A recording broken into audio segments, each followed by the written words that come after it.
Hey, what's going on? This is CB here, just here to shoot a quick video. Uh, wow. I was thinking, I was sitting there thinking about like what it was like for me when I became a supervisor for the first time. And it actually was kind of crazy because I worked in a family owned business when I got my start. So my dad, well, my grandmother owned the business, my dad worked at it, and so did my aunt. So when my dad he retired from working in corporate America to go run an assisted living facility, and then we was going to start doing working in mental health, right? So I came out of college and I was like, you know what? All right, cool. I want to work for the family. So that's what I did. But what I didn't know was how difficult it would be to be heard, right? So it was like real difficult for me to get my voice heard. So that's when, ironically, I found my passion, which was leadership. So I found my passion in leadership by reading John C. Maxwell. And, this is a true story. I went, I was living with my parents at the time, and I said, you know what? I cannot get anybody to listen to my ideas. All the people are just basically just looking at me as CB. And it was the little kid. It's like, to my dad, I'm the son, and to my aunt, I'm the nephew. I'm just getting out of college. How do I get these people to listen to me? So what I did one day, I got in my car and I just drove to Barnes and Noble. At the time, this is 2000, like 2001-ish. And I just got in the car and drove to Barnes and Noble. Now, as people know, back then, Barnes and Noble was popping. Bookstores was popping. It was like, there was bookstores everywhere. It actually outranked, libraries for people going there. Like people used to go to Barnes and Noble to sit down and just read magazines and preview books. It's not like how it is today. So that's what I did. I went to Barnes and Noble. I said, I got to find something. There's got to be something in here that will help me be better. That would remember 2001, internet hadn't quite caught on with all the information that's out there. The social media game was not like how it is today. So I couldn't like go to social media. Couldn't go to YouTube. Couldn't go to stuff like that. So I had to go old fashioned, old school, go look into a book. So I go to the business section and I'm looking at all these books, and mind you now, my background is sports. I played sports my whole life. I played football my whole life. I understand sports. So John Maxwell, who was a pastor, basically took the same premise of comparing leadership with pastoral stuff that he did as a pastor, and also what football or coaches did and what players did in their career. So I immediately was able to like make a connection. And man, when I tell you I devoured like those books and content. I went from, I ain't gonna lie, when I was in school, persons telling me to read a book, this, that, and other.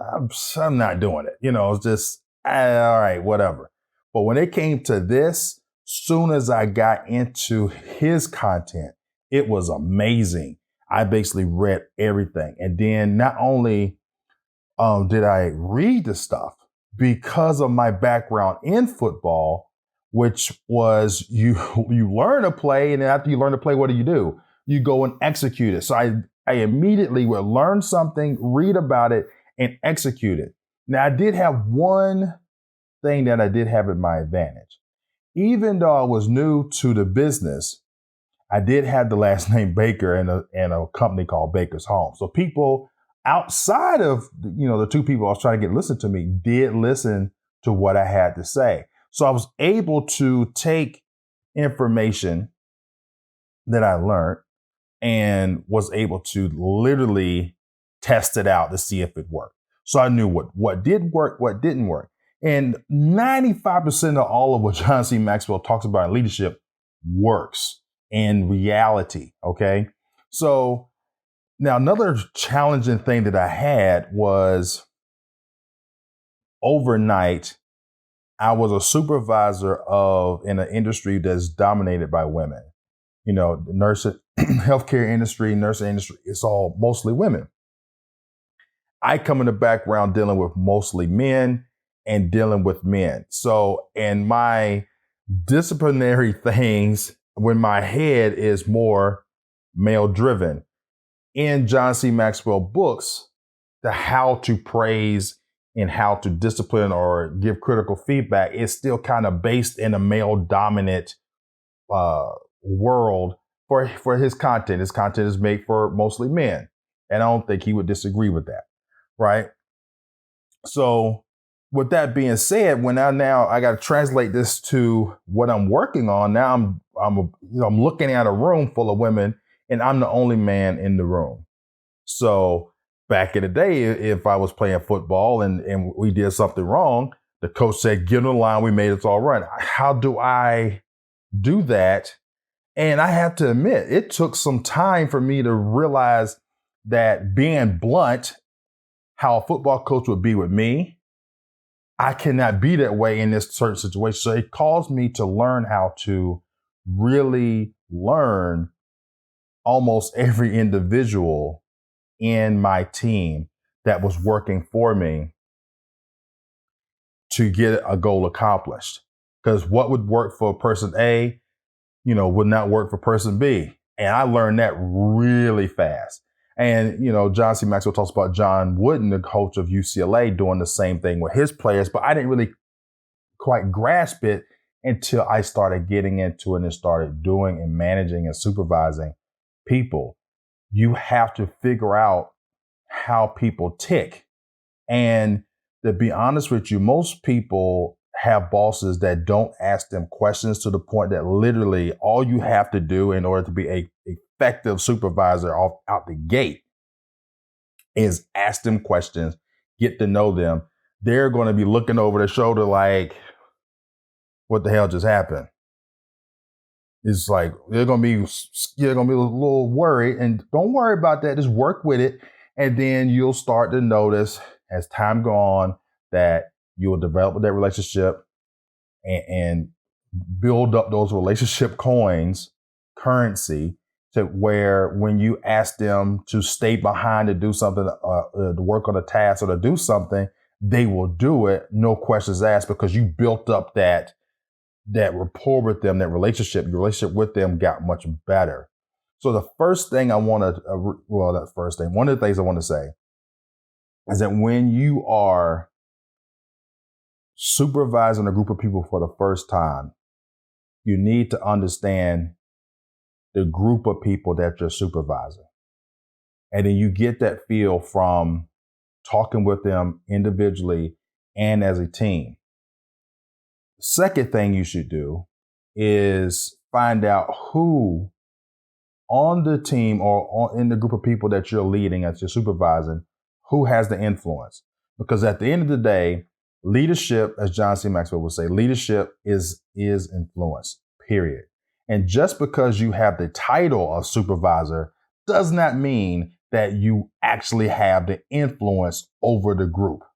Let me say that again. Just because you have the title does not mean that you have the influence over the group.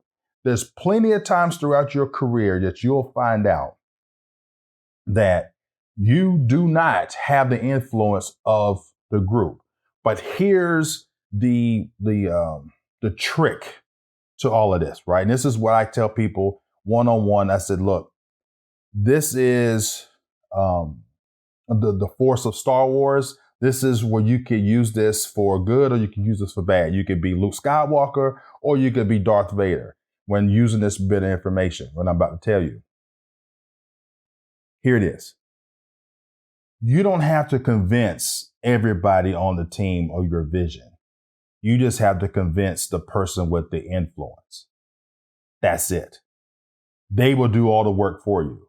Once you realize that who has the influence of the group, then you hone in on them, get them to buy in. And then when you go to buy in to get everybody else to buy in on your vision, they're going to echo it and it's going to be done and you get the job done. And then you look great. Now, let's flip the pancake. if you try to get your vision put out there for what your team wants to do, what you want for the team, right? And you don't get that person of influence to buy in, I'm not saying that the team won't buy in. It's just going to be extremely difficult for that team to grasp the vision and to buy into what you're trying to do. And I can tell you this much: most people who bounce around in corporate America, going from one plant to another plant or from one project to another project, if they stall out when they're not able to get the team to buy into their vision. And just think about this.